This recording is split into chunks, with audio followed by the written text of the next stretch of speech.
sekalian, saya diundang Pak Agus dan Pak Agung sama-sama ya, untuk menyemangati saja. Perkenalkan, saya Sofi. Saya kebetulan mewakili sebuah organisasi konsensus nasional yang peduli terhadap mutu, quality melalui penerapan standar. Mungkin Bapak Ibu kenal dengan SNI, oke? SNI adalah Standar Nasional Indonesia, sebuah acuan bagi pelaku usaha mulai dari sektor mikro, kecil, menengah sampai atas untuk dijadikan pedoman agar pelaku usaha apapun sektornya, baik itu pelaku usaha di bidang pangan, pelaku usaha dari sektor jasa, pelaku usaha di sektor kreatif, bisa naik kelas, Pak. Naik kelas itu maksudnya apa? Nah ini ilmu yang penting harus diingat oleh para pelaku utama yang pertama ya, pelaku awal sebagai startup UMKM. Alasan Bapak Ibu pelaku usaha adalah apa? Ada yang menjawab bertahan hidup, terutama di tengah-tengah COVID. Tapi ada yang paling menentukan nasib masa depan usaha Bapak Ibu sekalian, itu adalah konsumen. Ya, menurut SNI, ya, yang namanya konsumen itu harus menjadi satu perhatian utama yang harus dijadikan prinsip number one oleh pelaku usaha manapun. Oleh karena itu kita biasa mengatakan customer focus atau fokus pada kepentingan konsumen. Kenapa? Alasan Anda nanti ada dan berkembang terus seperti Bu Silvi, karena konsumen menerima produk Anda. Jadi PR besarnya adalah bukan konsumen yang harus ngerosor mencari Anda. Pelaku usahalah yang harus proaktif menyesuaikan diri dengan tuntutan konsumen. Itu diingat satu ya. Jadi customer focus menjadi prinsip manajemen tata kelola usaha apapun. Bukan karena Anda UMKM terus mengatakan, Bu, tidak usah pakai manajemen, Bu. Kemudian saya tanya, apakah Indomart itu mau menerima produk masuk ke rumah Indomart yang sudah sangat dikenal, dekat dengan masyarakat? Sementara nasib kejelasan dari produk itu sendiri masih statusnya insya Allah. Kalau ditanya kapasitasnya berapa, benar ya Pak? Statusnya insya Allah. Bisa supply berapa? Wah, saya belum sampai ke sana Pak hitungnya. Terus Pak Budinya ngeluh, ya apa caranya aku mau bantu wong sing duwe produk saja tidak tahu kapasitasnya. Kapasitas produksinya tidak pernah dihitung. Oke, kekuatan dan kelemahan dirinya juga tidak tahu. Seberapa merongosnya Pak Agung ini mau membantu, ya. Tapi kalau pelakunya sendiri tidak mau berdiri tegak dan segera belajar, mencari tahu, agresif mencarikan sumber-sumber informasi. Jangan harap. Maaf, saya bukan mendemotivasi. Justru saya ini adalah pemikiran realistis. Anda ada dan berkembang karena pasar mau. Kalau pasar sudah mengatakan geleng-geleng, alasannya karena tidak jelas, diminta tiap hari 50, wah gak iso Pak, saya masih per hari itu baru 5 kilo. Nggak terus Indomart itu loh. Padahal sudah ada berapa cabang Indomaret Semalang? Semalang aja loh, ada berapa Pak Budi? 400 gerai, 400.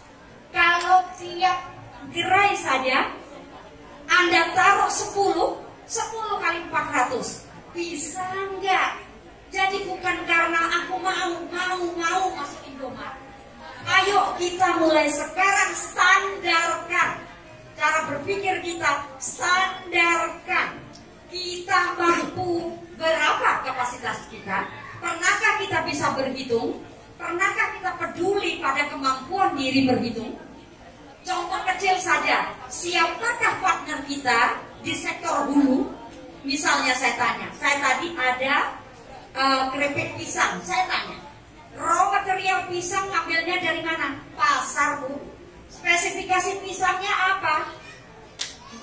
Boten semerebut saenten nih.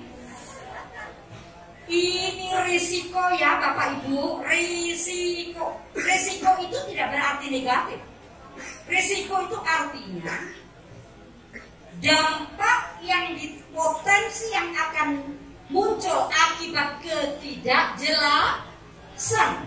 Tidak jelas asal bahan mentahnya, tidak jelas belinya di mana, tidak jelas partner intinya siapa. Kalau petani, seberapa baik Anda membangun kemitraan dengan petani? Apakah Anda sampai pernah tahu datang ke pertanian untuk melihat sendiri kapasitas petani untuk bisa mendukung Anda, pengembangan bisnis Anda ke depan? Pernahkah berpikir seperti itu? Ya, UMKM harus walaupun startup, tapi mentalnya harus seperti konglomerat.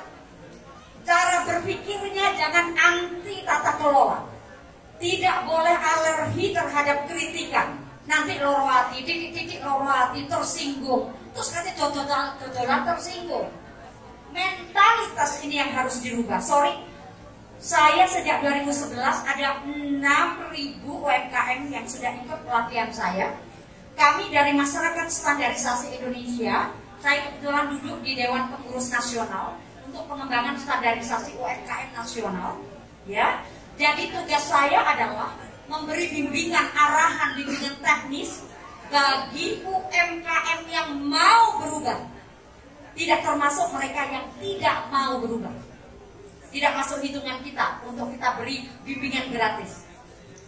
Bagi UMKM yang betul-betul komit untuk berkembang dan bisa menjadi besar, maka Mas Tam siap mendukung. Kita berikan free. Tapi nanti baru kalau Anda ingin satu langkah lagi untuk mendapatkan pengakuan dari lembaga penilaian kesesuaian, misalnya kopi. Ini adalah salah satu contoh kopi hasil inovatif kreativitas dari pelaku usaha. Ya, kopi yang selama mbah-mbah dulu kita hanya disangrai, dijadikan begitu-begitu aja.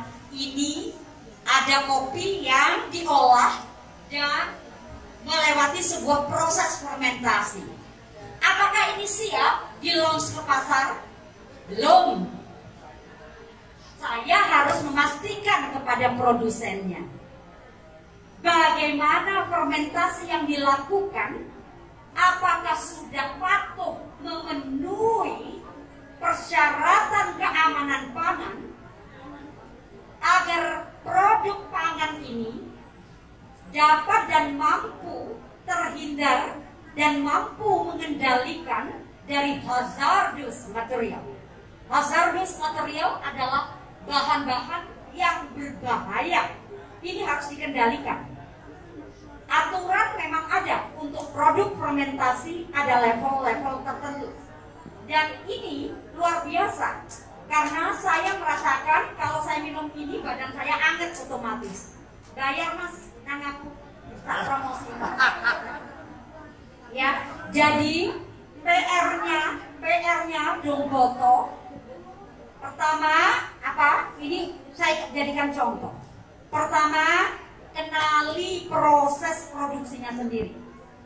Kedua, pastikan hulu yang menjadi awal raw material dari produk ini ada sustainable. Apa artinya sustainable? Bisa dijamin keberlangsungannya. Bukan Senin Kemis. Saiki Senin, sesok Kemis. Saiki ngomong nang Indomaret bisa per hari ini kirim 100 botol. Sesok melorot 30. Alasane petani kopinya meninggal. Aduh, ini risiko Bapak Ibu sekalian ya. Ini pelaku usaha ya harus betul-betul berubah mentalitasnya, cara paradigmanya ya. Mesio kecil tapi berpikir secara korporat. Ya, jadi nomor satu adalah apa? Kepastian, konsistensi. Dengan cara apa? Yang mulai sekarang kembali lagi ke dapur. Kita belajar lagi mulai dari raw material, prosesnya. Kalau pangan hati-hati, jangan mencampur pangan dengan produk-produk lainnya. Alat peralatan harus betul-betul dipisah. Oke? Jangan dikelola dekatnya WC. Airnya jadi satu dengan kalau kita nyiram. Ya, jadi mulai sekarang banyak ilmunya, tapi tidak bisa saya berikan sekarang.